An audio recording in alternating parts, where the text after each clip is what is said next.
ഇപ്പം നമ്മൾ ഈ ഒരു പോഡ്കാസ്റ്റ് കണ്ടുകൊണ്ടിരിക്കുന്ന ഉം. യങ്ങായിട്ടുള്ള ഒരുപാട് എന്റർപ്രണേഴ്സ് ഉണ്ട്. ഉം. അവരിലേക്ക് എന്താണ് സാറിന് ഒരു മെസ്സേജ് പറയാനുള്ളത്? തീർച്ചയായിട്ടും. കാരണം ഇപ്പം നമ്മുടെ പുതിയ ന്യൂ ജനറേഷൻ ആൾക്കാർ, ജെൻസി, ആൽഫ, ബീറ്റ ഇവരോടൊക്കെ പറയാനുള്ളൊരു കാര്യം, ഇവിടെ ഏറ്റവും വലിയ കാരണം നമ്മളൊരു സോഷ്യൽ ആനിമൽ ആകുന്നത് കൊണ്ട് തന്നെ നമുക്ക് മറ്റൊരാളെ കണക്ഷൻ ഇല്ലാതെ, മറ്റൊരാളെ ബന്ധമില്ലാതെ ജീവിക്കാൻ വേണ്ടി പറ്റും.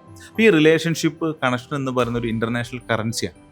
കാരണം ഇതുണ്ടെങ്കിൽ നമുക്ക് എവിടെയും സക്സസ്ഫുൾ ആവും. അത് നമുക്ക് ലോകം കാട്ടിത്തന്നു. കാരണം അതിനു മുന്നേയും BNA ഉള്ള സമയത്തും കൊറോണ വരുന്ന സമയത്ത് ഏറ്റവും നന്നായിട്ട് നമുക്ക് ഹെൽപ്പ് ചെയ്യാൻ വേണ്ടി പറ്റി. കൊറോണയ്ക്കകത്ത് ഈ പറയുന്ന കണക്ഷൻസ്, ബന്ധങ്ങളിലെ ആൾക്കാർ ഒരു പ്രശ്നമില്ലാതെ പോയിട്ടുണ്ട്. കാരണം ലക്ഷങ്ങൾ കയ്യിൽ വെച്ചിട്ട് ഒന്നും ചെയ്യാൻ പറ്റാത്ത കുറേ എത്രയോ ആൾക്കാർ ഇവിടെ ഉണ്ടായിട്ടുണ്ട്. നമുക്ക് ഈ പറയുന്നത് പോലെ ഇന്ന് നമുക്ക് എല്ലാം തന്നെ ഒരു കൊളാബറേഷൻ രീതിയിലേ മുന്നോട്ട് പോവുള്ളൂ. കൊളാബറേഷൻ, കോക്രിയേഷൻ രീതിയിലേ മുന്നോട്ട് പോവുള്ളൂ. അതുകൊണ്ട് തന്നെ നമ്മുടെ സൊസൈറ്റിക്കകത്ത് നമുക്ക് ഗ്രോ ചെയ്യണമെങ്കിൽ, നമുക്ക് നല്ലൊരു റിലേഷൻഷിപ്പ് ബിൽഡ് ചെയ്യണമെങ്കിൽ, എക്സെപ്ഷൻ ആയിട്ടുള്ള ഗ്രോത്ത് ചെയ്യണമെങ്കിൽ ഈ പറയുന്നത് പോലെ തന്നെ BNA പറയുന്നത് പോലെ ഒരു കണക്ടിവിറ്റി, മറ്റുള്ള ഒരാളെ സഹായിച്ച് ഒരുമിച്ചിട്ട് കൈകോർത്ത് മുന്നോട്ട് പോകുന്ന സമയത്ത് ഏറ്റവും നല്ല രീതിയിൽ സക്സസ്ഫുൾ ആയിട്ട്, വളരെ ഫാസ്റ്റ് ആയിട്ട് നമുക്ക് സക്സസ്ഫുൾ ആയിട്ട് ചെയ്യാൻ വേണ്ടി പറ്റും എന്നുള്ളതാണ്.